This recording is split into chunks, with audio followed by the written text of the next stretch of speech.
Good morning, students.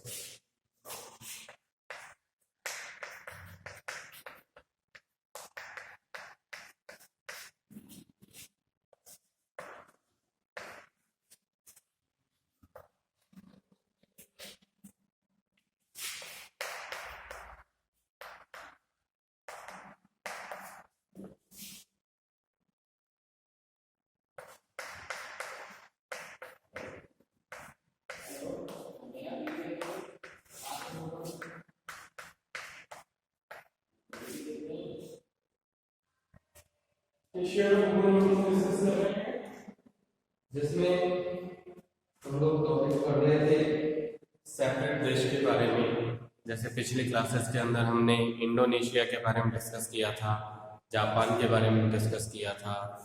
आज हम इस सीरीज के अंदर एक नए टॉपिक, एक नए देश के बारे में डिस्कशन कर रहे हैं। आज जिस देश के बारे में हम पढ़ने जा रहे हैं वो देश है चीन।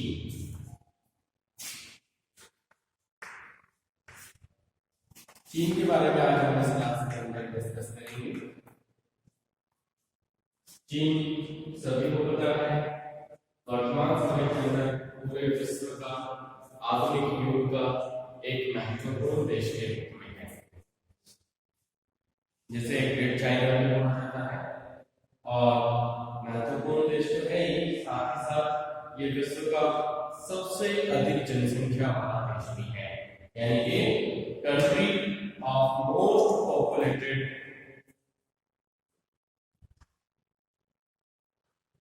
चीन क्या है? कम्युनिस्टिक गवर्नमेंट वाला देश है, यानी कि साम्यवादी गणतंत्रात्मक राज्य है। 1949 से पहले चीन राष्ट्रवादी गणतंत्र देश के रूप में था, जिसकी बागडोर जो है, इसका शासन का जो अध्यक्ष है वो चांग काई शेक था।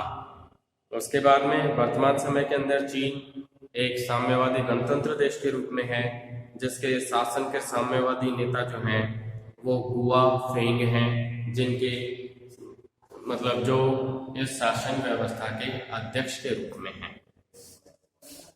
गणतंत्र देश चीन, इसका कुल क्षेत्रफल की यदि बात की जाए तो चीन देश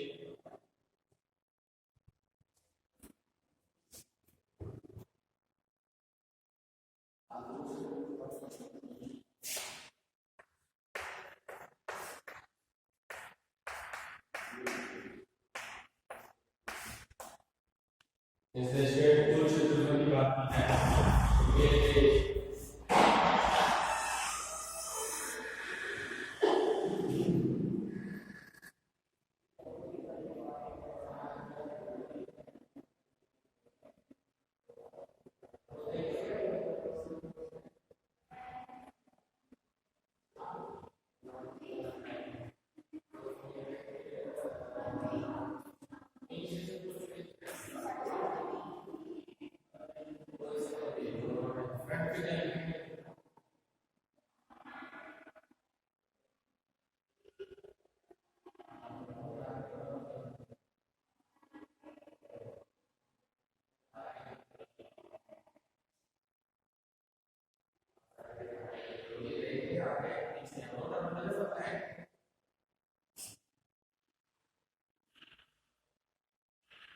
इसमें राइटिंग कैसे लिखी है?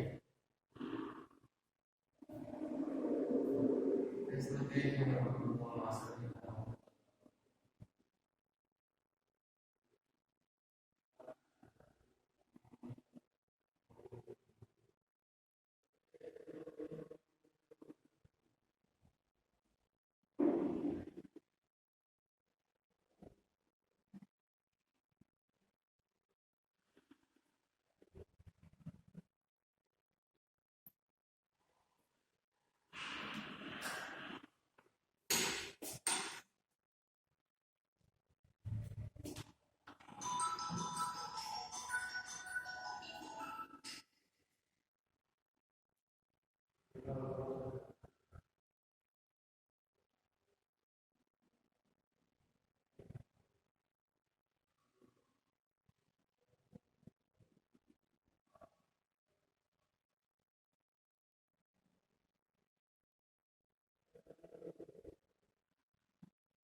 तो चीन देश का जो कुल क्षेत्रफल है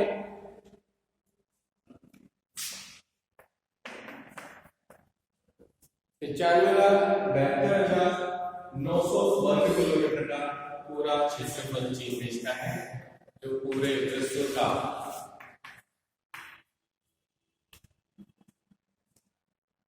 तीसरा बड़ा क्षेत्रफल वाला देश है। ये सब वैसे हम पिछले क्लासेस के अंदर डिस्कस कर चुके हैं, और जिसमें हमने कुछ टॉपिक चीन के पहले डिस्कस किए हैं। एक बार फिर हम इसी के बारे में डिस्कस कर लेंगे, और उसके बाद में पिछली क्लास में हमने चीन के जो सरफेस है उसके बारे में बात की थी, वहां के दशाओं के बारे में हमने बात की थी, और आज इस क्लास के अंदर बात करेंगे चीन के अंदर जो इसकी जलवायु की दशाएं हैं उनके बारे में। तो चीन की स्थिति, चीन का पूरा क्षेत्रफल, इन सब के बारे में भी हम पहले की क्लास में डिस्कस कर चुके हैं।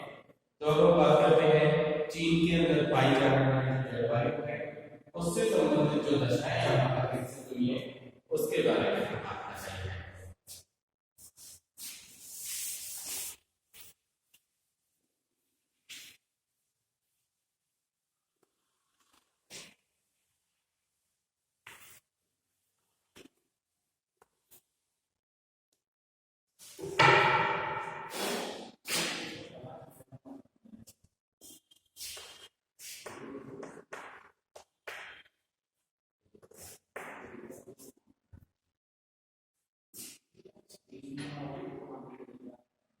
जलवायु की बात की जाए तो चीन बहुत ही विशाल क्षेत्रफल वाला देश है, जो समुद्र तट से लेकर के एक विशाल आंतरिक पर्वतीय क्षेत्र के अंदर फैला हुआ है। इसलिए इस देश की जो जलवायु है, जिसमें समुद्र और महाद्वीपीय दोनों प्रकार की जलवायु का प्रभाव यहाँ पर पड़ता है। चीन की जो जलवायु है इसके ऊपर मानसूनी जो जलवायु होती है और तिब्बत तुल्य जो जलवायु है इसका प्रभाव रूप से यहाँ पर देखा जाता है। समुद्री सतह है इसलिए यहाँ पर महाद्वीपीय और समुद्री तट के कारण मानसूनी जलवायु का यहाँ पर रूप से प्रभाव पाया जाता है। चीन की जो जलवायु है इसके ऊपर मानसूनी पवनों का, मौसमी जो चक्रवात चलते हैं उष्णकटिबंधीय इनका, और जो चक्रवातीय तूफान होते हैं इनका प्रभाव यहाँ पर मुख्य रूप से देखने को मिलता है। और यहाँ की जो जलवायु है वो मुख्य रूप से उसमें शीत ऋतु और ग्रीष्म ऋतु का प्रभाव मुख्य रूप से यहाँ पर पाया जाता है। तो पहले हम बात करते हैं चीन की ग्रीष्म ऋतु से संबंधित जलवायु दशाओं के बारे में।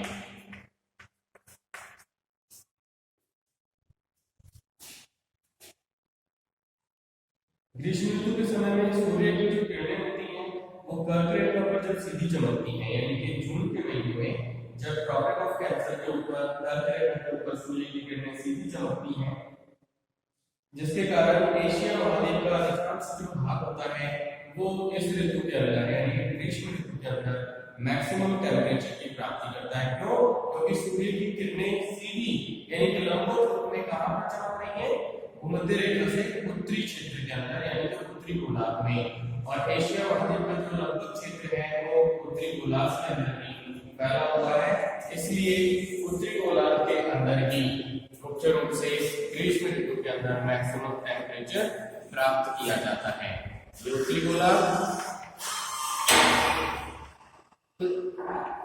ये 23.5 डिग्री नॉर्थ जिसे कर्क रेखा बोला जाता है, और सूर्य की किरणें 21 जून के समय में ग्रीष्म ऋतु के समय में यहाँ सीधी चमकती है इस क्षेत्र के अंदर। तो मैक्सिमम टेम्परेचर की प्राप्ति भी यहीं पे होती है। चीन के अंदर इस ग्रीष्म ऋतु में भीषण गर्मी का प्रभाव पड़ता है यहाँ पर, और यहाँ औसत तापमान जो है वो लगभग 30 डिग्री सेल्सियस के आसपास पाया जाता है।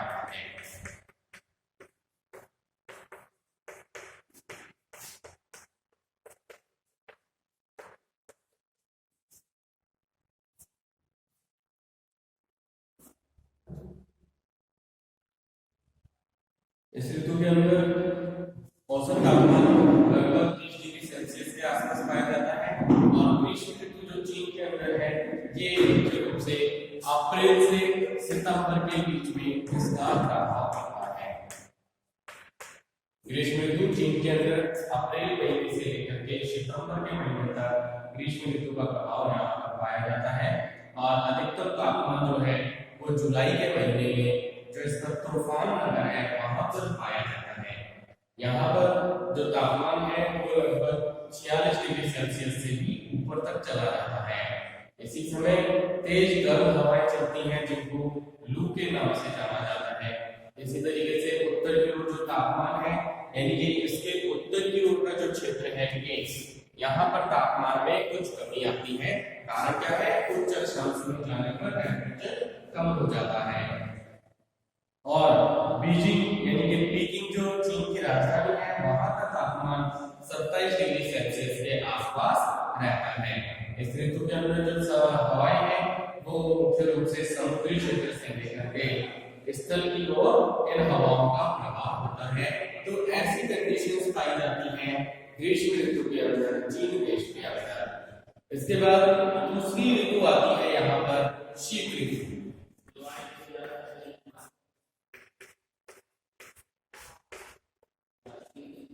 दूसरी ऋतु है शीत ऋतु। तो शीत ऋतु चीन के अंदर ग्रीष्म ऋतु के समान ही महत्वपूर्ण ऋतु के रूप में है।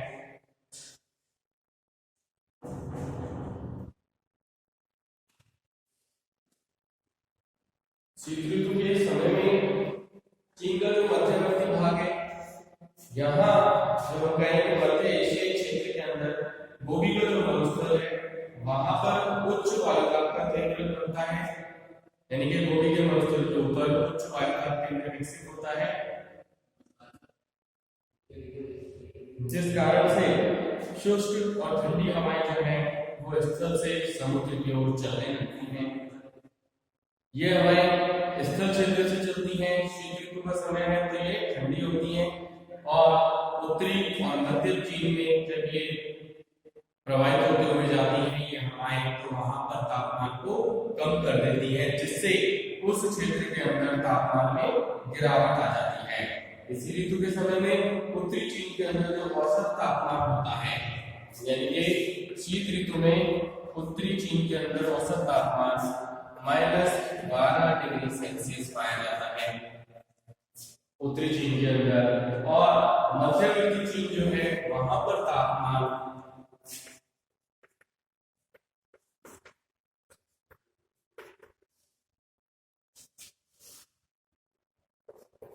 -24 डिग्री सेल्सियस तक मध्यवर्ती चीन में शीत ऋतु का औसत तापमान पाया जाता है।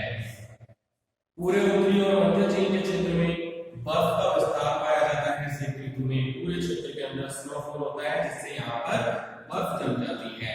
और उच्च पर्वतीय जो प्रदेश है वहां पर बर्फ का जमा होता ही है और तापमान में भी बहुत अधिक गिरावट आ जाती है। तूफान जो नगर है जो जुलाई में ग्रीष्म ऋतु का सबसे गर्म शहर होता है वो शीत ऋतु के अंदर यहाँ पर टेम्परेचर -10 डिग्री सेल्सियस तक पहुंच जाता है।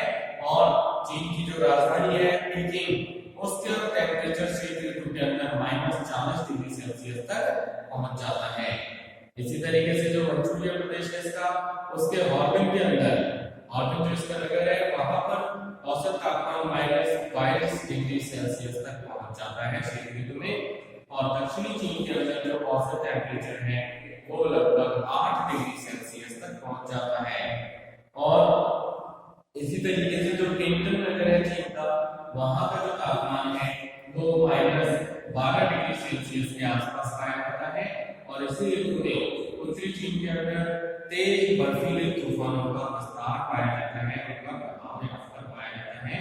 तो इस तरीके से चीन के अंदर शीत ऋतु बहुत ही अधिक कठोर होती है, बहुत ही अधिक कष्टदायक जलवायु के रूप में है जिसका मैक्सिमम जो हम कहें कि लगभग सभी क्षेत्रों का तापमान 0 डिग्री सेल्सियस के आसपास पाया जाता है। ग्रीष्म ऋतु और शीत ऋतु को डिस्कस करने के बाद नेक्स्ट हम बात कर रहे हैं तीसरी ऋतु जो है वर्षा ऋतु के रूप में।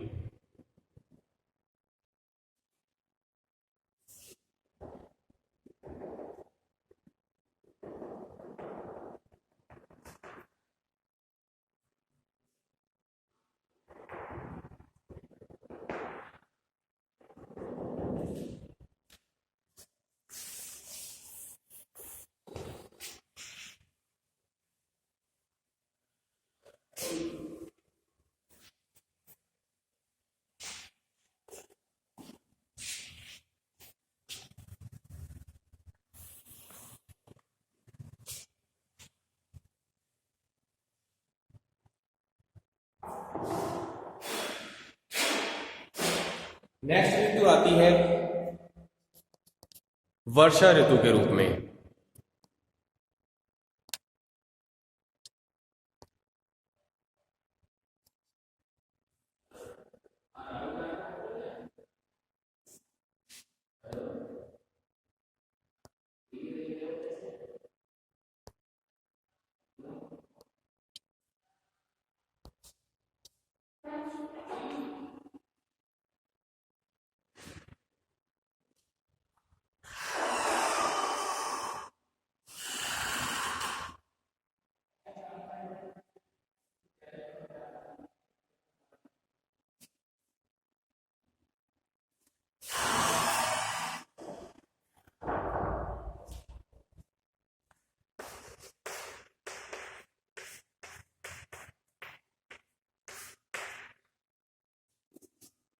नेक्स्ट सीजन है वर्षा ऋतु का। वर्षा ऋतु की बात की जाए तो चीन में जो होने वाली वर्षा होती है उसका लगभग 90% से अधिक भाग मुख्य रूप से ग्रीष्म ऋतु के अंदर ही प्राप्त होता है। ग्रीष्म ऋतु में जो हवाएं हैं, पवनें जो होती हैं, ये समुद्र से स्थल की ओर चलती हैं और जिससे हवाएं आर्द्रता युक्त होती हैं। जब ये समुद्री सतह से गुजरती हैं तो ये आर्द्रता ग्रहण करती हैं और स्थलीय क्षेत्र के अंदर जाकर के ये हवाएं प्रवेश करते ही चीन में और वर्षा की प्रारंभ कर देते हैं, वर्षा की शुरुआत कर देती हैं। चीन में वार्षिक वर्षा का जो औसत है ये लगभग 10 सेंटीमीटर से लेकर के 200 सेंटीमीटर तक होता है। सबसे अधिक जो वर्षा होती है चीन की वो मुख्य रूप से ग्रीष्मकालीन मानसून से प्राप्त होती है, जो दक्षिणी पूर्वी चीन के अंदर होती है। और सिक्यांग नदी की जो घाटी है और यूनान का जो पठार है ये सबसे अधिक वर्षा की यहाँ पर प्राप्ति करता है। यहाँ जो वार्षिक वर्षा का औसत है यूनान पठार और जो इसका ढाल वाला क्षेत्र है सिक्यांग नदी का मैदान वाला घाटी का क्षेत्र, यहाँ पर औसत वार्षिक वर्षा जो है ये लगभग 200 सेंटीमीटर तक पाई जाती है।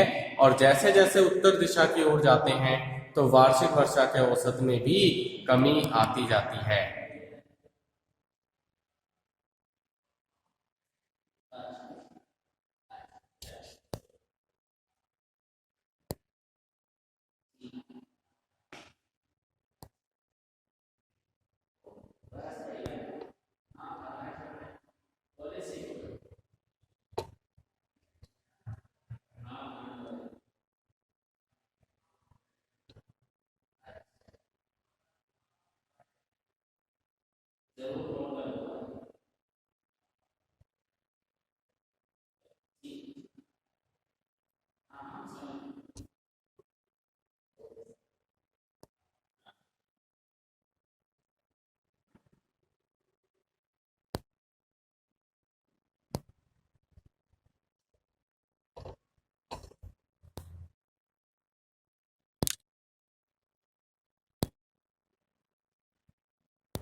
चीन के अंदर जो वर्षा की हम बात कर रहे हैं उसमें जो वार्षिक वर्षा का औसत है वो 10 सेंटीमीटर से लेकर के 200 सेंटीमीटर तक के क्षेत्र चीन के अंदर पाए जाते हैं, जिसकी अधिकतम वर्षा का जो भाग है वो दक्षिणी पूर्वी चीन के अंदर पाया जाता है।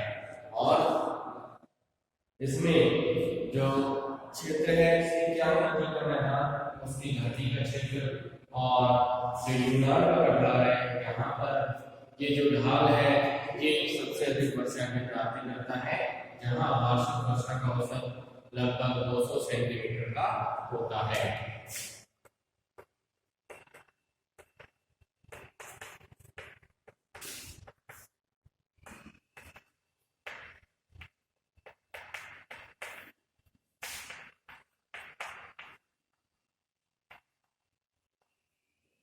उत्तर की ओर इन क्षेत्रों से जैसे जैसे उत्तर दिशा की ओर बढ़ते हैं तो चीन के अंदर जो वार्षिक वर्षा का औसत है वो लगातार कम होता चला जाता है, और मध्य चीन के अंदर वर्षा का जो औसत है ये लगभग 75 सेंटीमीटर तक होता है, और उत्तरी चीन में वर्षा का जो औसत है वो लगभग 55 सेंटीमीटर तक होता है।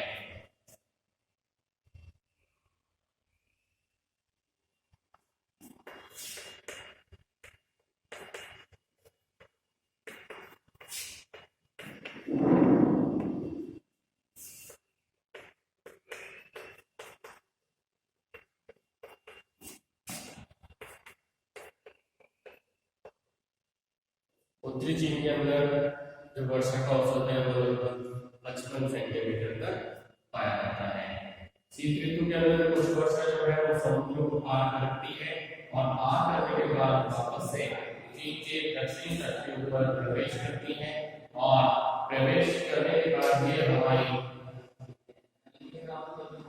जो है मध्यवर्ती चीन के अंदर वर्षा करती हैं। तो इस तरीके से वर्षा ऋतु की जो पवनें हैं ये समुद्र तट को पार करके वापस से चीन के दक्षिणी तट पे आकर के मध्यवर्ती चीन में प्रवेश करती हैं, जिनसे मध्यवर्ती चीन के अंदर वर्षा की प्राप्ति होती है। चीन का जो दक्षिणी पूर्वी तटीय भाग है वहां पर ग्रीष्म ऋतु में जो चलने वाले भाग आते हैं वो होता है चक्रवात, यानी कि चीन का जो दक्षिणी पूर्वी तटीय भाग है वहां पर जो वर्षा की प्राप्ति होती है वो मुख्य रूप से चक्रवातों के द्वारा होती है।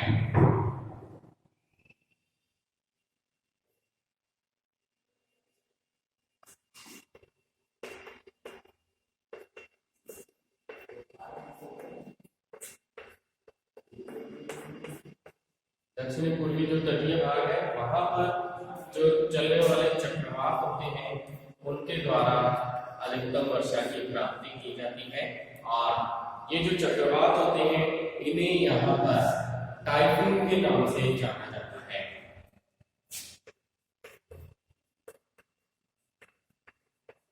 टैफर भी बोला जाता है, टैफर है टाइफून, ये चक्रवात का नाम है, उष्णकटिबंधीय चक्रवात है जो तटीय क्षेत्रों के अंदर प्रवाहित होते हैं, जिनसे चीन के अंदर अधिकतम वर्षा की प्राप्ति की जाती है दक्षिण पूर्वी तटीय क्षेत्रों के अंदर। और ये जो चक्रवात होते हैं टाइफून, ये इनकी जो स्पीड होती है ये लगभग 250 किलोमीटर प्रति घंटा तक होती है, यानी कि इसके अंदर समुद्र तटों से तटीय क्षेत्र की ओर बहुत ही तेज गति से हवाएं चलती हैं, जिनकी स्पीड 250 किलोमीटर प्रति घंटा तक होती है। और ये जो चक्रवातीय भाग है ये चक्रवात तटीय क्षेत्रों के अंदर भयंकर तूफानी वर्षा करते हैं, घनघोर वर्षा करते हैं, और इसीलिए चीन का जो दक्षिणी पूर्वी भाग है ये इन चक्रवातों से ग्रस्त है, इसीलिए यहाँ पर सबसे अधिक वर्षा की प्राप्ति होती है। शीत ऋतु के अंदर मध्य एशिया से चलने वाले जो एंटी साइक्लोन होते हैं, यानी कि जो प्रति चक्रवात होते हैं, वो उत्तरी और मध्यवर्ती जो चीन का भाग है वहां पर वर्षा करते हैं, और ये वर्षा मुख्य रूप से स्नोफॉल के रूप में होती है, यानी कि हिम वर्षा के रूप में ये वर्षा यहाँ पर मध्यवर्ती चीन के अंदर होती है। तो इस तरीके से चीन की जो वर्षा की बात की जाए तो उसमें इन चक्रवातों का बहुत ही बड़ा पार्ट इसके अंदर शामिल होता है। तो इस तरीके से चीन के क्षेत्र में ऐसे क्षेत्र भी हैं जहां पर बहुत ही कम वर्षा की प्राप्ति होती है, और ऐसे क्षेत्र भी हैं जहां बहुत ही तेज तूफानी वर्षा की भी प्राप्ति होती है। तो ये बात थी चीन की जलवायु के बारे में, जिसमें हमने ग्रीष्म ऋतु के बारे में, शीत ऋतु के बारे में और वर्षा ऋतु के बारे में हमने बात की है। तो ये पार्ट था अपना वर्षा ऋतु में। इसके बाद नेक्स्ट हम बात करते हैं चीन की नेचुरल वेजिटेशन के बारे में।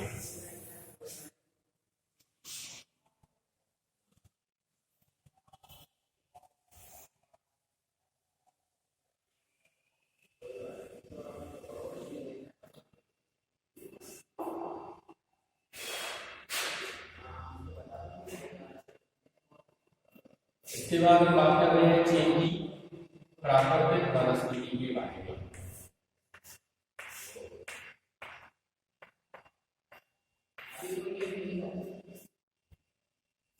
Natural vegetation of China. तो प्राचीन काल में चीन के जो लगभग क्षेत्र है उसके लगभग 41% भाग पर वन फैले हुए थे।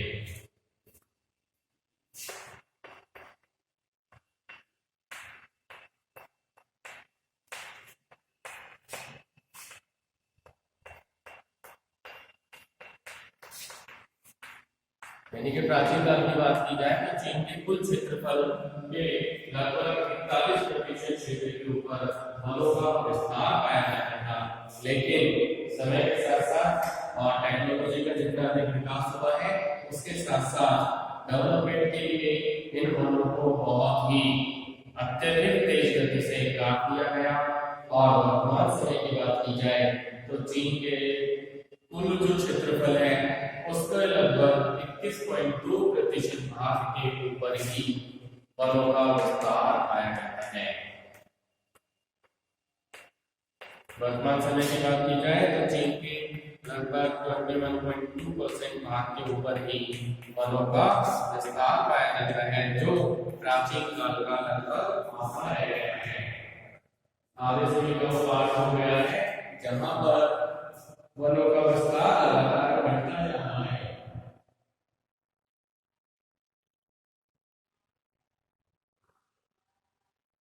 चीन की जो प्राकृतिक वनस्पति है उसमें वन, घास के मैदान और मरुस्थलीय जो झाड़ियां हैं इनका विस्तार मुख्य रूप से पाया जाता है, इनकी अधिकता पाई जाती है। तो इसमें चीन के अंदर जो प्राकृतिक वनस्पति है वो मुख्य रूप से वनों के रूप में, घास के मैदान के रूप में और मरुस्थलीय झाड़ियों के रूप में अधिक मात्रा में विकसित हुआ है।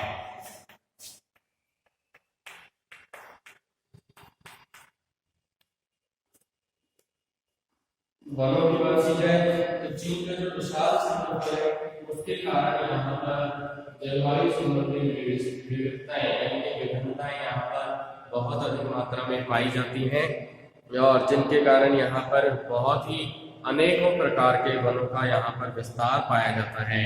चीन के जो दक्षिणी भाग है वहां पर चौड़ी पत्ती वाले सदाबहार वनों का विस्तार मुख्य रूप से पाया जाता है, जिसमें मुख्य रूप से कपूर, बांस, टेलो, टोन, नारियल, चंदन, रबर ऐसे वनों का मुख्य रूप से विस्तार पाया जाता है, जिनको सदाबहार वनों के अंतर्गत शामिल किया जाता है।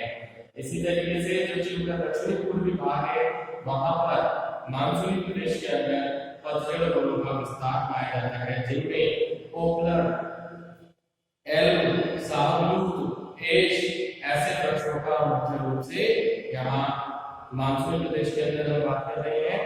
तो जैसे बताया आपको सदाबहार वनों में यहाँ पर बांस, टेलो, कपूर, नारियल, चंदन, रबर ये वनों का विस्तार है और मानसूनी प्रदेशों के अंदर जो पतझड़ पाए जाते हैं उनमें साल, सागवान, आम जैसे वृक्षों का विस्तार पाया जाता है।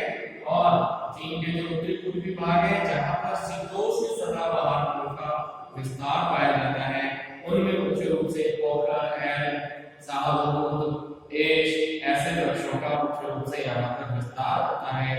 चीन के जो उच्च पर्वतीय क्षेत्र हैं वहां पर नुकीली पत्ती वाले पौधारी वनों का विस्तार पाया जाता है, जिसमें पाइन, सीडर और लार्च वृक्षों की अधिकता यहाँ पर सबसे ज्यादा पाई जाती है। वनों के अंतर्गत चीन में जो सबसे महत्वपूर्ण वृक्ष होता है वो है तुंग। तुंग चीन का सबसे महत्वपूर्ण वृक्ष है। इस तुंग वृक्ष से तेल निकाला जाता है और चीन में वनों को काट देने से बहुत अधिक नुकसान हुआ है और यहाँ पर जो नुकसान हुआ है उसकी भरपाई करने के लिए जो चीन की गवर्नमेंट है, सरकार है, उसके द्वारा कुछ योजनाएं निर्धारित की गई हैं जिनके अनुसार चीन में वापस से वन क्षेत्रों का विकास करने के लिए यहाँ पर वनों का विकास किया जा रहा है। तो यहाँ पर मुख्य रूप से वनों का जो महत्वपूर्ण नुकसान हुआ है उसकी भरपाई करने के लिए यहाँ पर वापस से वन को लगाने का कार्य सरकार के द्वारा किया जा रहा है। नेक्स्ट है इसके बाद घास के मैदान के रूप में। तो घास का जो मैदान है ये चीन के बहुत ही बड़े विशाल भूभाग के ऊपर फैले हुए हैं। ये मैदान जो है स्टेप्स घास के मैदान है यहाँ पर, जिनमें 1 मीटर ऊंची लंबी घास पाई जाती है। ये घास के जो मैदान है मुख्य रूप से मंगोलिया, सिंकियांग और तिब्बत के क्षेत्र में अधिक मात्रा में पाई जाती है। इसी तरीके से जो गोबी मरुस्थल का सीमावर्ती क्षेत्र है जहाँ पे थोड़ी बहुत वर्षा की भी प्राप्ति होती है, वहां लगभग 2 मीटर ऊंची घास का विस्तार पाया जाता है। पर्वतीय ढाल और घाटियों के सारे भी घास का विस्तार यहाँ पर पाया जाता है। ये जो घास के मैदान है ये चीन की लगभग 30% भूमि के ऊपर फैले हुए हैं। इसके बाद चीन की प्राकृतिक वनस्पति का नेक्स्ट पार्ट आता है मरुस्थलीय झाड़ियों के रूप में। तो मरुस्थलीय झाड़ियां जो है ये चीन के मरुस्थलीय और शुष्क अर्ध मरुस्थलीय क्षेत्रों के अंदर मुख्य रूप से पाई जाती है। यहाँ पे छोटी छोटी कांटेदार झाड़ियों का विस्तार पाया जाता है। ये झाड़ियां जो है ये गोबी, बोर्डोस और कटला माखन का जो मरुस्थलीय क्षेत्र है वहां पर सांसी, शेंसी और कांसू अर्ध मरुस्थलीय जो क्षेत्र है उसके अंदर भी इन झाड़ियों का अधिकतम विस्तार पाया जाता है।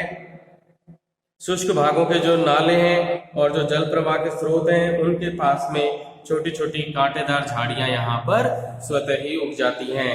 इन क्षेत्रों के अंदर जहां पर भी वर्षा की प्राप्ति होती है वहां बिलो और पॉपुलर वृक्षों का विस्तार पाया जाता है, वृक्षों की उत्पत्ति होती है।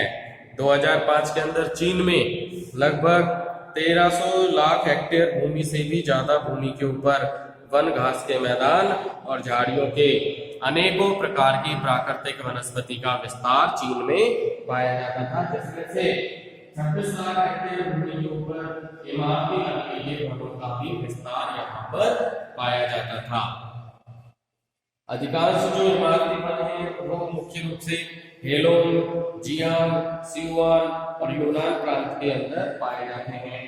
विश्व की जो लगभग 22% लकड़ी का उत्पादन यहाँ पर 2003 के अंदर हुआ था और चीन वर्तमान समय के अंदर भी विश्व का सबसे बड़ा लकड़ी का उत्पादन करने वाला देश है।